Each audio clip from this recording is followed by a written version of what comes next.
আসসালামু আলাইকুম সম্মানিত প্রবাসী বন্ধুরা, পৃথিবীর যে যেখান থেকে এই মুহূর্তে আমাকে দেখছেন সবাইকে স্বাগতম জানিয়ে শুরু করছি আজকের আপডেট। দর্শক, আপনারা জানেন আমাদের বাংলাদেশের বর্তমান অন্তর্বর্তীকালীন সরকারের প্রধান উপদেষ্টা ডক্টর মোহাম্মদ ইউনূস তিনি বর্তমানে মালয়েশিয়া অবস্থান করছেন। আজ সন্ধ্যা 7:47 তিনি বাংলাদেশের একটি বাংলাদেশ বিমান আর বাণিজ্যিক বিমানে তিনি তার সফর সঙ্গীদেরকে নিয়ে তিনি কুয়ালালামপুর আন্তর্জাতিক বিমানবন্দরে অবতরণ করেন এবং তাকে লাল গোলাপের শুভেচ্ছা দিয়ে মালয়েশিয়ান প্রধানমন্ত্রী আনোয়ার ইব্রাহিম তাকে সম্বর্ধনা জানান। আপনারা জানেন যে 3 দিনের একটা সরকারি সফরে তিনি মালয়েশিয়া গেছেন। এখানে বিভিন্ন বিষয় তার গুরুত্ব পাবে, বিভিন্ন ব্যবসায়িক এবং বিভিন্ন রকমের আপনারা জানেন যে বিশেষ করে যারা বর্তমানে দীর্ঘদিন যাবৎ মালয়েশিয়া প্রবাসী যারা আছেন তাদের বিভিন্ন রকমের ভিসা জটিলতা থেকে শুরু করে ওয়ার্ক পারমিট, তারপরে অবৈধ প্রবাসী যারা ওমানে মালয়েশিয়াতে আছেন, সব ব্যাপারে কিন্তু এটা গুরুত্ব পাবে। সব নিয়ে তিনি আলাপ করবেন। তার পরে আরও কিছু বিষয় নিয়ে আছে, সম্পূর্ণ বিষয় নিয়ে কিন্তু ডক্টর মোহাম্মদ ইউনূস তিনি তার ঘনিষ্ঠ বন্ধু আনোয়ার ইব্রাহিমের সাথে তিনি মিটিং করবেন, কথা বলবেন। সর্বশেষ তার আগামী 13ই অক্টোবর তার সফর শেষ করে তিনি ঢাকা ফিরবেন। দর্শক, আপনারা নিশ্চয়ই জানবেন যে গত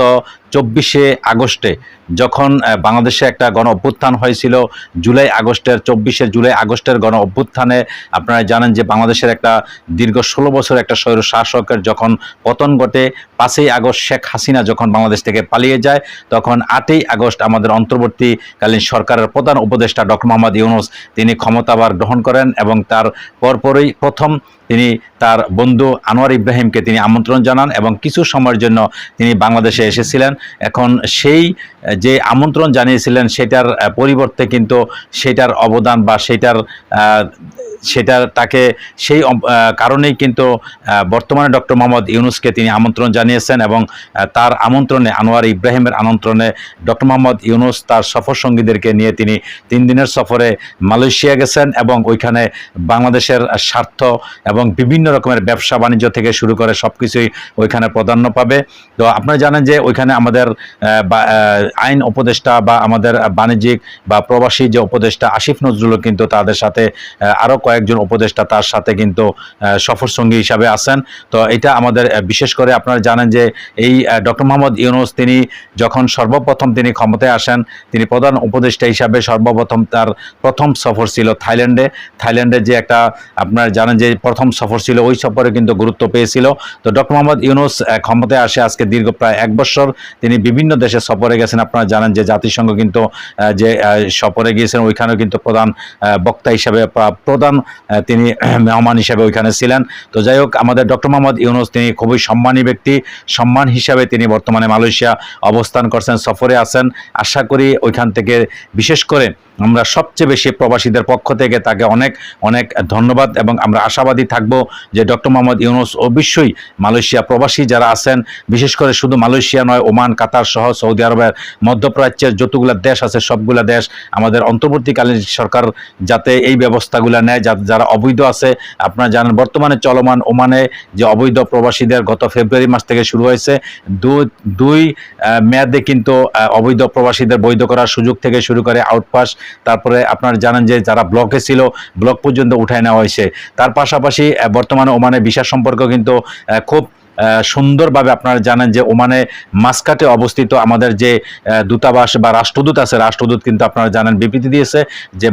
ওমানের যে সরকার বর্তমানে মন্ত্রণালয় থেকে বা সরকারের সাথে খুব সুন্দরভাবে তাদের যোগাযোগ আছে বা তাদের সাথে একটা এরকম কথাবার্তা হয়েছে যে খুব শীঘ্রই ওমানের ভিসা চালু হতে যাচ্ছে। তো পাশাপাশি ওমানের ভিসা আপনারা জানেন খুব শীঘ্রই চালু হবে। তার পাশাপাশি মালয়েশিয়া যেহেতু আমাদের অন্তর্বর্তী প্রধান উপদেষ্টা ডক্টর মোহাম্মদ ইউনূস আছেন, অবশ্যই মালয়েশিয়ার যত অবৈধ প্রবাসী আছে তাদেরকে বৈধতার একটা সুযোগ অবশ্যই তিনি এটা আনোয়ার ইব্রাহিম যেহেতু তার ঘনিষ্ঠ বন্ধু, ছোটবেলার বন্ধু, অবশ্যই যতগুলো দাবি করবে আশা করি সমস্ত দাবি তিনি অবশ্যই আদায় করবেন বা আদায় করতে পারবেন। এই আশা আকাঙ্ক্ষা অবশ্যই আমরা তার প্রতি আমরা রাখি বা অবশ্যই এটা আমাদের একটা আশা আকাঙ্ক্ষার আলো বা আমাদের দেশের জন্য বা আমাদের বিশেষ করে প্রবাসী যারা মালয়েশিয়াতে অবস্থান করছেন প্রত্যেকটা লোক যাতে বৈধ হইতে পারে এবং দীর্ঘ একটা সময় দিয়ে, এবং আপনারা জানেন যে কয়েক লক্ষ লোক ওই দেশে অবৈধ বর্তমানে অবস্থান অবস্থান করতেছে। তার পাশাপাশি বিভিন্ন রকমের ভিসা জটিলতা, যাতে ওয়ার্ক পারমিট অনেকের নাই, অনেকের পাসপোর্ট নাই, পাসপোর্টের যত সমস্যা আছে, বাংলাদেশের যে দূতাবাস আছে দূতাবাসের সাথে যোগাযোগ করে, এটারও কিন্তু একটা সঠিক ব্যবস্থা অবশ্যই আমাদের অন্তর্বর্তীকালীন সরকারের প্রধান উপদেষ্টা ডক্টর মোহাম্মদ ইউনূস এটা করবেন।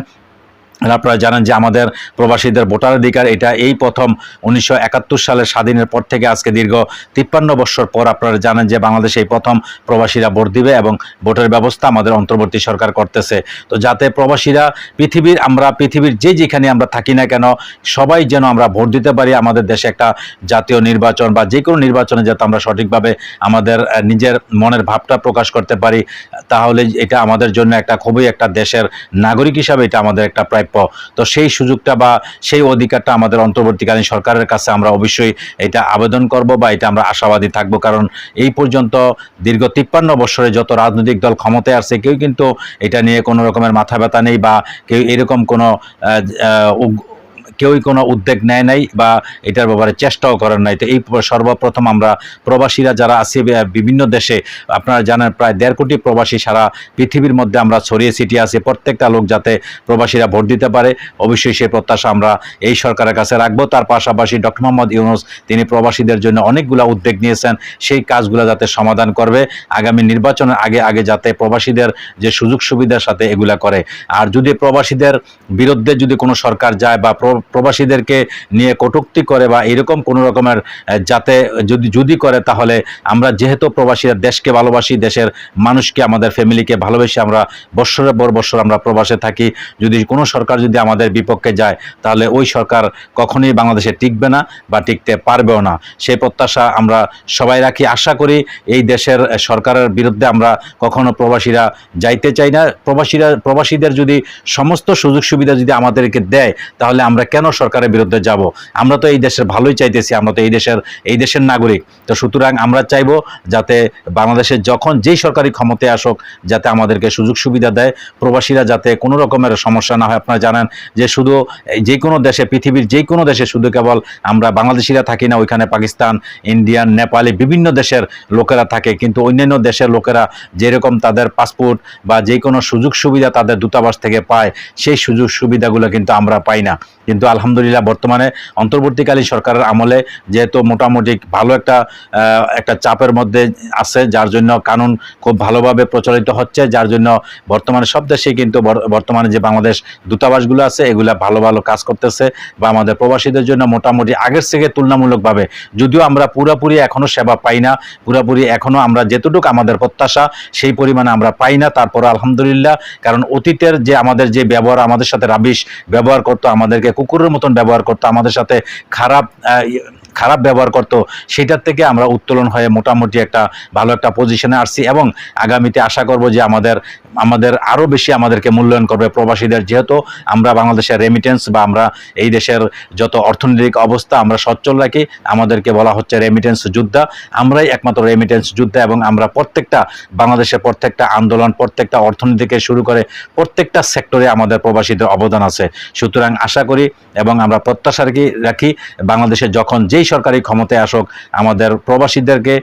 যাতে আমাদের বিভিন্ন রকমের সহযোগিতা বা বিভিন্ন রকমের কানুনের মাধ্যমে আমাদেরকে দেশের আমরা নাগরিক হিসাবে যাতে এই সহযোগিতাটুকু আমরা পাই, সেই প্রত্যাশা আমরা এই সরকারের কাছে বা বাংলাদেশ সরকারের কাছে আমরা রেখে আজকের মতন এখানে বিদায় নিলাম। সবাই ভালো